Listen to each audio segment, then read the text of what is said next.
Miranda, and today I'm here to discuss episode 3 of Mice and Murder on Dimension 20. This episode, guys, was so freaking good. We knew, I think, after the ending of the last episode with Squire Badger's body being found, that this episode was gonna start getting things chugging along, which is exactly what I wanted, okay? I will say that the way this episode started, phenomenal. Like, literally gave me chills with the flashback to Fletcher Cottonbottom. I have to give so much credit to Brennan and also Grant, who just knows how exactly to play Sylvester and how it feels like a Knives Out, but then also, you know how like Knives Out was like an homage to like the detectives of old time, like that just kind of like one-upmanship where like your greatest rival is like you're constantly trying to one-up each other. And we also found out that presumably, I think they said this is the last time that Sylvester saw Fletcher Cottonbottom when he jumped in the water, and that's why everyone thinks he's dead. I don't know if they actually like found the body or not, but my inclination right now is to be like, if the last you saw him was that he drowned, like the man's still alive and you definitely did not see a ghost.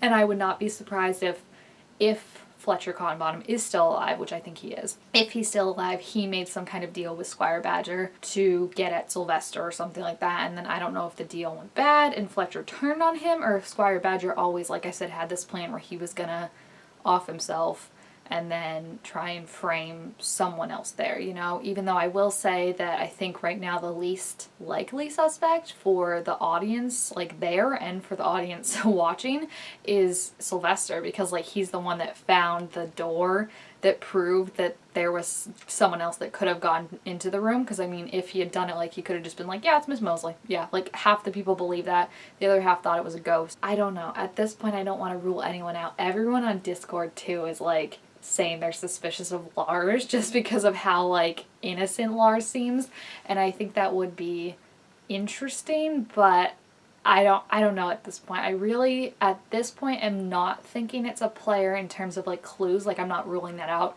but I don't think it's a player in terms of clues right now. I don't know. It's just so hard. There's definitely something up with Fletcher, and there's something up with the Squire, obviously. And that note that he wrote, again, I think Reiko was very smart to ask, because that's what I was also wondering. And Brendan was like, I left it intentionally vague. And I was like, darn you. But the note that said, like, Sylvester Cross, I am afraid. Was it like, I'm afraid, like, someone's after me, like, I need your help? Or was it, I'm afraid that, like, something's gonna happen to you? Or, like, I'm afraid that, like, you haven't seen this coming? And, you know, like, was it something good? Like, he was asking for help and he was scared, or was it something bad, like he wanted to pull something over on Sylvester? Because we do know that the last time they spoke, he had a look in his eyes of like he knew something that was coming that Sylvester didn't, and that would incline me to believe something about Fletcher Cottonbottom. I did love the ending of the episode, the way that Gangie just like strolled up and was like, what are you guys talking about? And they were like, you know that Fletcher's here, and Gangie was like, what are you talking about? And the insight of Brennan being like, no, you know Gangie is 100% telling the truth. Like, he has not seen Fletcher Cottonbottom, and just like the way Grant went full Tish again in this episode, because just the way he was acting, where it was like Sylvester was like, am I losing my mind? Of like, you know, like he's very smart with the detective stuff, but this Fletcher Cottonbottom stuff is getting to him, it's needling him. And the fact that like he saw it and he doesn't believe in ghosts, so he's like, what the frick did I see? Like, am I hallucinating something?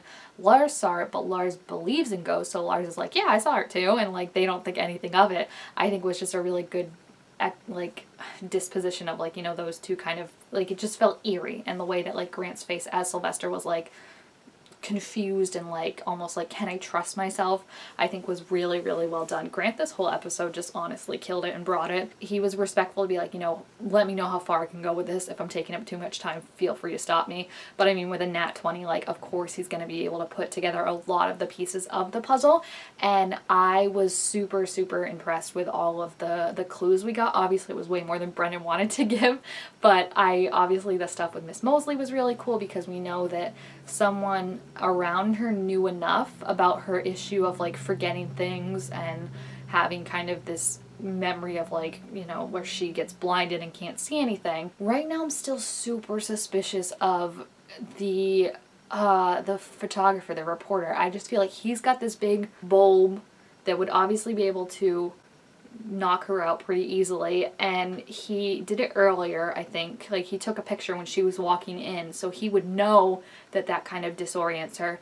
And then he also was like randomly like, let me take a picture of you and Boyd to Sylvester, and I just feel like that's like a weird offside that I feel like nothing is unintentional in this. So like everything I'm like looking at for clues and stuff like that, and I just feel like I'm suspicious of him right now. But then yeah, getting that and then getting the thing with the desk where everything magnetic flew off the desk, that makes me think like what happened. I don't really know how ozone works. Like I know the ozone layer, but I don't know like if that means like there was something in there, if someone had something on their hands, something like that. But that was just really cool, and Brennan was so proud of Grant for putting it together himself. I love the addition of seeing the text on screen. I think that's a really cool way to like let you see some things, but then also kind of get what the players are getting at that point, because some of it's blurred out for us and some of it's not. And I like that we can see it, but we can see it only blurred out sometimes, because I do feel like we're like, okay, Reika knows something's up, but like we don't know, and we're waiting for her to drop that. And I also love her and Sam's constant little text going back and forth about like, I have this plan, because I think it works very well with the characters of like they can't talk to each other or write notes to each other because they're not right next to each other, but Boyd and Daisy are very intrinsic and in sync with each other and would be helping each other out. And I love, love, love when she texted Brennan to steal the piece of paper. Like that's her. I love Daisy. I love that her roles are so bad because she's just so distracted by Sylvester. When she was like getting upset and she was like, clearly something's with the desk, like just tell us all and stop with this dramatics.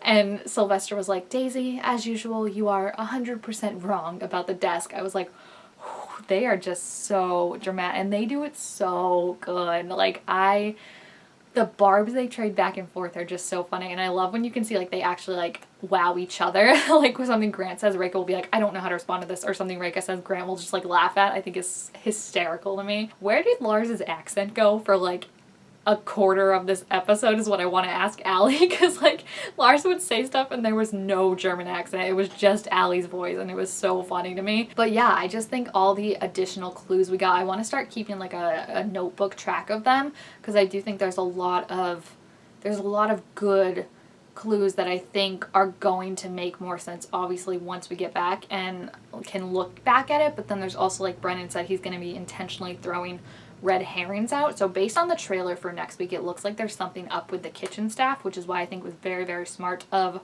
Lars to say that they would go and like follow the kitchen staff and kind of keep an eye on them and not just blindly take their word at it. The way they were talking about for the preview, like being like they're thieves or whatever, I think that's going to be the mice that Boyd ran into and like said like, oh, like don't worry, like your secret's safe with me. We do know Boyd's pocket knife is missing, and I'm kind of curious if that was stolen previously or if there was a role that Brennan made him take and he didn't, because it just feels like normally stuff like that, like with having such high perception, he would notice. So it's just curious, how exactly did he lose it? Like, was it in the fight? Did it fall off and then one of those mice took it or something? I definitely think the staff knows a lot more than they're talking about, because I mean there's no way they didn't know about the secret, like the entrance, like they would have been there when they were installing it and stuff, and someone would have seen it and gossiped. I feel like because I'm so personally attached to Gangie, I'm suspicious of the servant that's just like, Gangie did this, Gangie blah blah blah, and I feel like even Sylvester kind of has a blind spot for Gangie right now because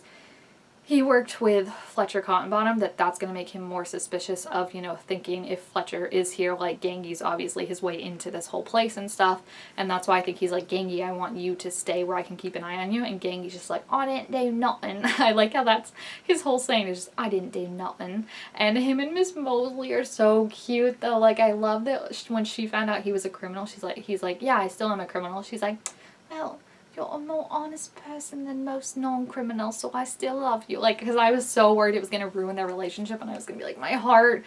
But she, like, was still down for him, and I was like, yes, thank you. Gangie is honestly, like, I trust Gangie the most, because Gangie's just, like, this is messed up. And I feel like Brennan said, where, like, Gangie has survived in a very violent world to a old age because he knows how to read people and I think play the game. And I will be very surprised if Gangie has, I mean, I don't know. I feel like the way they were talking about, like, Gangie's almost, like, not, like, investigative level, like, Sylvester, but very good at like seeing things and reading things and seeing where things are going and when things are turning south. So I would just be very surprised if they were involved in this, but I do want to see them more step up and find things and find clues. I think that'll be really fun. We know Daisy's not finding any clues. I'm sorry, Reika, but those roles are... I feel like the way they were talking on Adventure Academy, the roles do not get better. So I really, really love this episode. If there are any clues that you put together that the cast missed or that I didn't, because like I said, I don't know how most things work, like ozone and all that. I was like, okay, obviously all the metal's gone, but like what pushed it off? I was thinking there was like a flashbang or something maybe that like blinded Miss Molesly, pushed all that stuff off. I don't know. It's just, there's so many good questions. So yeah, if you have seen this episode, please feel free to leave your thoughts about it down in the comments. Also make sure to this video a thumbs up if you enjoyed it, and I'll see you guys next time. Bye!